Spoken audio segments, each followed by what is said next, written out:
Hi guys, welcome back to my channel.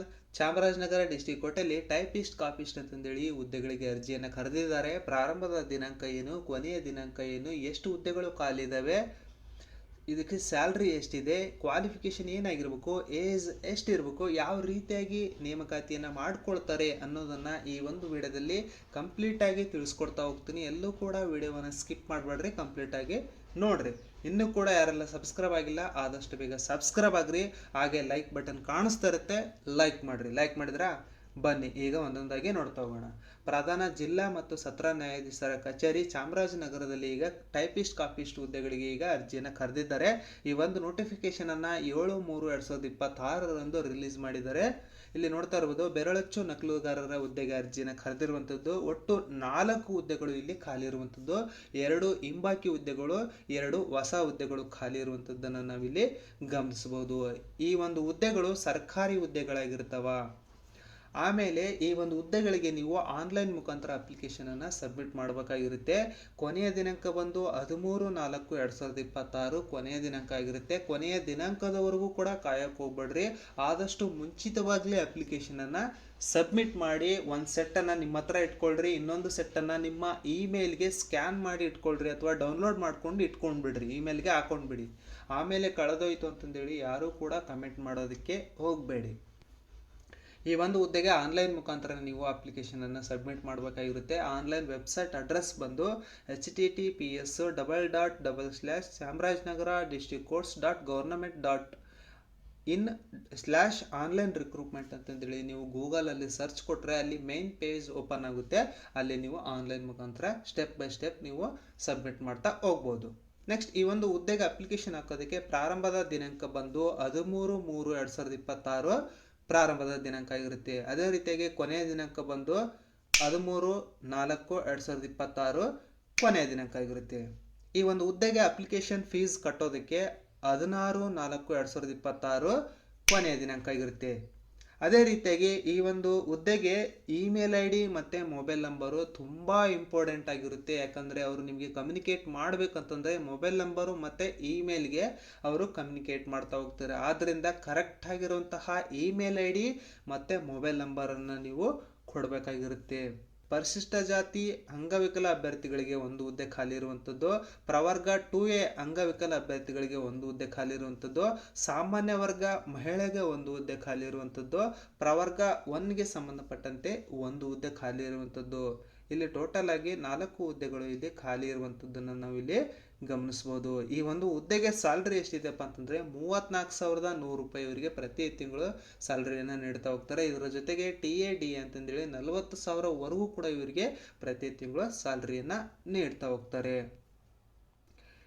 ಇಲ್ಲಿ ಅಂಗವಿಕಲ ಅಭ್ಯರ್ಥಿಗಳಿಗೆ ಸಂಬಂಧಪಟ್ಟಂತಹ ಮೀಸಲಾತಿ ಇರುವಂಥದ್ದು. ಅಂಗವಿಕಲ ಅಭ್ಯರ್ಥಿಗಳು ಲಭ್ಯವಿಲ್ಲದೆ ಬೇರೆ ಅಭ್ಯರ್ಥಿಗಳಿಗೆ ಅವರು ನೀಡೋದಿಲ್ಲ. ಅದನ್ನು ನೆಕ್ಸ್ಟ್ ನೇಮಕಾತಿಗೆ ಅವರೇನು ಮಾಡ್ತಾ ಹೋಗ್ತಾರೆ, ಕೊಂಡೊಯ್ತಾರೆ. ಇಲ್ಲಿ ಈ ಒಂದು ಹುದ್ದೆಗೆ ಕ್ವಾಲಿಫಿಕೇಷನನ್ನು ನೋಡ್ತಾ ಹೋಗೋಣ. ದ್ವಿತೀಯ PUCಯನ್ನು ಕಂಪ್ಲೀಟ್ ಮಾಡ್ಕೊಂಡಿರ್ಬೇಕು, ಅಥವಾ ಡಿಪ್ಲೊಮಾವನ್ನು ಕಂಪ್ಲೀಟ್ ಮಾಡ್ಕೊಂಡಿರ್ಬೇಕು, ಅಥವಾ ತತ್ಸಮಾನ ಪರೀಕ್ಷೆಯಲ್ಲಿ ಉತ್ತೀರ್ಣರಾಗಿರತಕ್ಕದ್ದು. PUC complete ಮಾಡ್ಕೊಂಡಿರ್ಬೇಕು. ಅದರ ಜೊತೆಗೆ ಕನ್ನಡ ಮತ್ತು ಇಂಗ್ಲೀಷ್ ಜೂನಿಯರ್ ಟೈಪಿಂಗನ್ನು ಕಂಪ್ಲೀಟ್ ಮಾಡ್ಕೊಂಡಿರ್ಬೇಕು. ಇಲ್ಲಿ ಟೈಪಿಂಗ್ ಸರ್ಟಿಫಿಕೇಟು ಮ್ಯಾಂಡೇಟ್ರಿ ಆಗಿರುತ್ತೆ. ಅದಿಲ್ಲ ಅಂದರೆ ನೀವು ಅಪ್ಲಿಕೇಶನ್ ಹಾಕೋದಕ್ಕೆ ಸಾಧ್ಯವಿಲ್ಲ. ಅಥವಾ ಡಿಪ್ಲೊಮಾ ಇನ್ ಕಮರ್ಷಿಯಲ್ ಪ್ರಾಕ್ಟೀಸಲ್ಲಿ ನೀವೇನಾದರೂ ಟೈಪಿಂಗನ್ನು ಕಂಪ್ಲೀಟ್ ಮಾಡ್ಕೊಂಡಿದ್ರೆ ಅಂಥವರು ಕೂಡ ಅಪ್ಲಿಕೇಶನನ್ನು ಸಬ್ಮಿಟ್ ಮಾಡ್ಬೋದು. ಯಾವ ರೀತಿಯಾಗಿ ನೇಮಕಾತಿಯನ್ನು ಮಾಡ್ಕೊಳ್ತಾರಪ್ಪ ಅಂತಂದರೆ ಇಲ್ಲಿ ನಿಮಗೆ ಸ್ಕಿಲ್ ಟೆಸ್ಟನ್ನು ತಗೊಳ್ತಾ ಹೋಗ್ತಾರೆ. ಆ ಒಂದು ಸ್ಕಿಲ್ ಟೆಸ್ಟು 100 ಮಾರ್ಕ್ಸ್ಗೆ ನಿಮಗೆ ತಗೊಳ್ತಾ ಹೋಗ್ತಾರೆ. ಅದು ಕಂಪ್ಯೂಟ್ರಲ್ಲಾದರೂ ಆಗಿರ್ಬೋದು ಅಥವಾ ಟೈಪಿಂಗ್ ಮೆಷಿನ್ ಮೇಲಾದರೂ ಆಗಿರ್ಬೋದು. ಡಿಪೆಂಡ್ ಅಪಾನ್ ಕೋರ್ಸ್ಗೆ ರಿಲೇಟೆಡ್. ಕೆಲವೊಂದಷ್ಟು ಕೋರ್ಸ್ಗಳಲ್ಲಿ ಕಂಪ್ಯೂಟರ್ ಮೇಲೇ ಅವ್ರೇನು ಮಾಡ್ತಾ ಹೋಗ್ತಾರೆ, ಸ್ಕಿಲ್ ಟೆಸ್ಟನ್ನು ಕೊಡ್ತಾ ಹೋಗ್ತಾರೆ. ಕೆಲವೊಂದಷ್ಟು ಕೋರ್ಟ್ಗಳು ಏನು ಮಾಡ್ತಾ ಹೋಗ್ತವೆ, ಕಂಪ್ಯೂಟರಲ್ಲಿ ಕೊಡ್ತಾ ಹೋಗ್ತವೆ. ಕೆಲವೊಂದಷ್ಟು ಕೋರ್ಟ್ಗಳು ಟೈಪಿಂಗ್ ಮೆಷಿನಲ್ಲಿ ನಿಮಗೆ ಎಕ್ಸಾಮನ್ನು ಕೊಡ್ತಾ ಹೋಗ್ತಾರೆ. ಅದರಲ್ಲಿ ಮಿನಿಮಮ್ 50 ಅಂಕಗಳು ಗಳಿಸಿದರೆ ನೀವು ಕ್ವಾಲಿಫೈ ಆಗ್ತೀರಿ. 50 ಅಂಕಗಳು ಗಳಿಸಿದ್ರೆ ಸಾಕ ಅಂತಂದೇಳಿ ನೀವು ಕೇಳ್ಬೋದು.